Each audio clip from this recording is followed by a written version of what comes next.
My very first car was a Nissan 200SX, and it was terrible. It had like the worst paint ever. It was all chipped. The transmission like barely worked. I could get it into second gear, but it was really hard. And then you could actually take the key and take it out of the ignition and it would still run.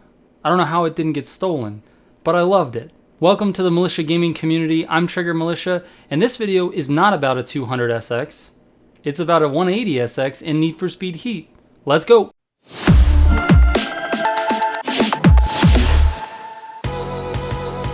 I just want to take a second to thank everyone for being here. I know there's a ton of stuff to watch on YouTube, and most of the YouTubers always ask you for subs and likes and all of this stuff, but I like to do things a little bit different and just say thank you for clicking on the video. It means a lot to me. The Militia Gaming Community and Dave Loves Games came together to create a community Discord. If you'd like to join the Discord, there's an invite link in the description down below. This is the best way to keep up on what's going on with both of our channels. So make sure you hit that invite link and we'll catch you over there. If you are familiar with these build videos, go ahead and skip to about the 2-minute mark. If not, here's how these videos go.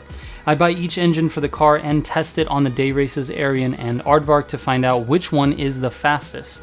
During the testing, I record the final race time and compare it to the other engines for the car. I only record a time if the race was super clean. I've had over 400 races on both of these courses, so I know them like the back of my hand. If I make a driving mistake, I just instantly restart the race and throw that time out. My goal is to be as consistent and accurate as possible when doing this. After I find the fastest engine, I optimize it for each type of racing this game offers: track, drag, drift, and dirt, giving you 4 completely different builds to use for each type of racing in this game. I also have my personal top 20 for these 2 track courses, so we can compare the times for this car with the rest of the cars that I've tested to see how everything stacks up. The idea is to have some sort of foundation to rank these cars from fastest to slowest, but keep in mind that this is just my personal top 20. There are other YouTubers and other people out there driving faster times on these 2 courses using different builds and race shortcuts.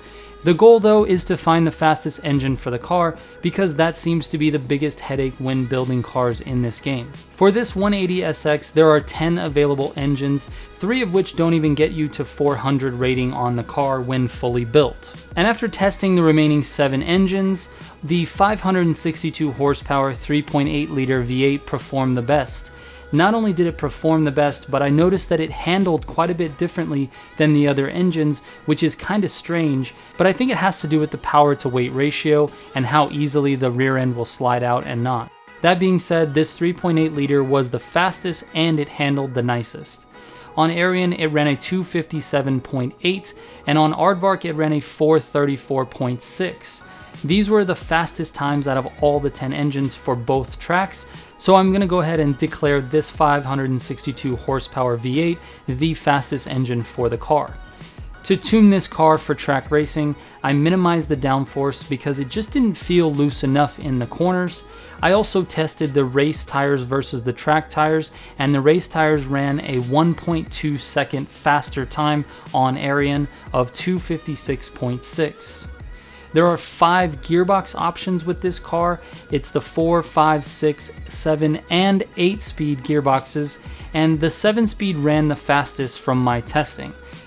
Now the 8-speed was pretty close to the 7-speed, but it seemed to bounce off the rev limiter a little bit longer than the 7-speed coming out of the corners, so I decided to use the 7-speed instead.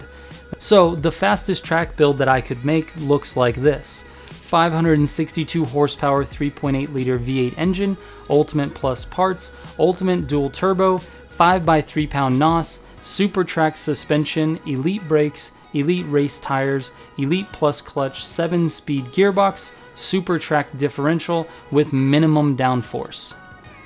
With this build, the 180SX ran times that were 9th fastest on Aerion and 9th fastest on Aardvark. So it's actually a really fast car. To be able to break into the top 10 of the fastest times is pretty incredible considering its competition. You really have to run a fast time in order to hit that top 10. So I'm pretty impressed with it. It's not the fastest car and it definitely doesn't hit top 5, but it does pretty well, better than most of the cars in the game. Let's see how it did on the drag strip.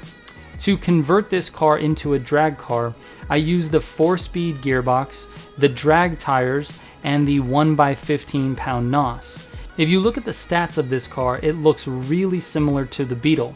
It almost has the exact same quarter-mile time, it's only a little bit behind. So that got me curious, and I wanted to put them head to head to see how they actually performed and not just rely on the stats. And here are the results of that race.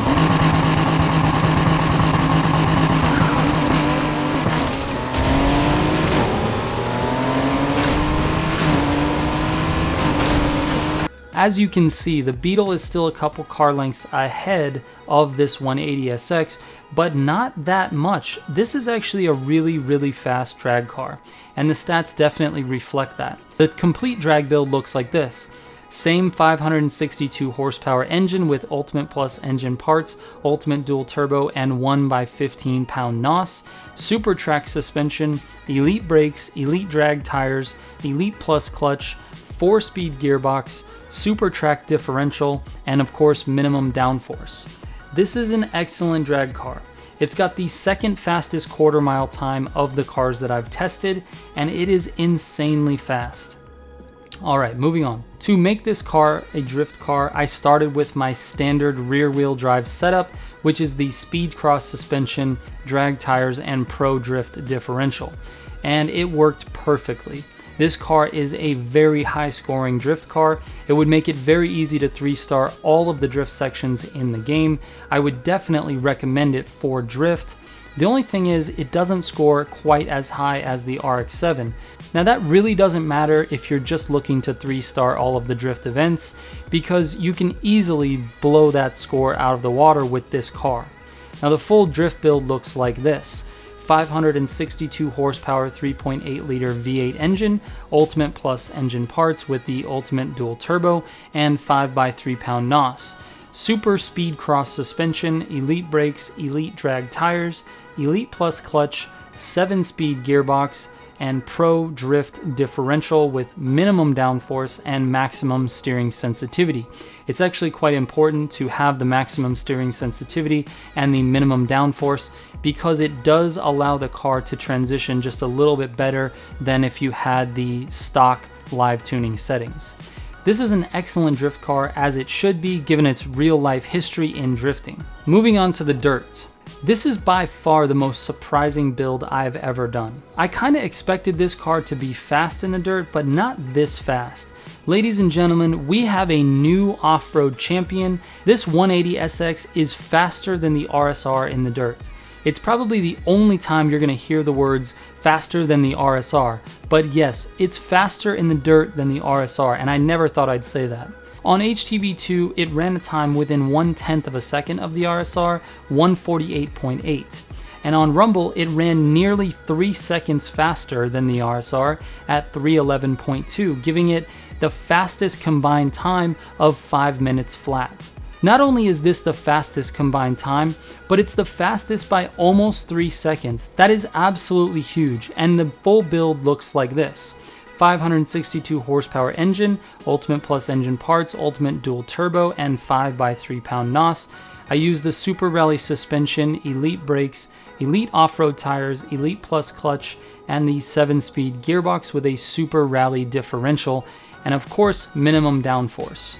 So guys, to summarize this car, it is fast but not quite top 5 on the track.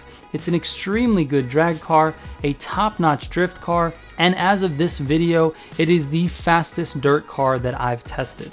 So 3 out of the 4 categories, it absolutely blows away the competition, and actually on the track, it's not bad either. I would definitely recommend this car for online racing, no matter what you're doing, so long as you have it set up for the type of racing you plan on doing. Alright, if you guys have any questions about this video or any video, you can hit me up on Instagram. I answer every single DM that comes my way. So if you get stuck on something, be sure to send me a DM. Thank you so much for watching, and if you made it this far, you're a champion. I raise a barks to you. Catch you on the next one. Trigger out.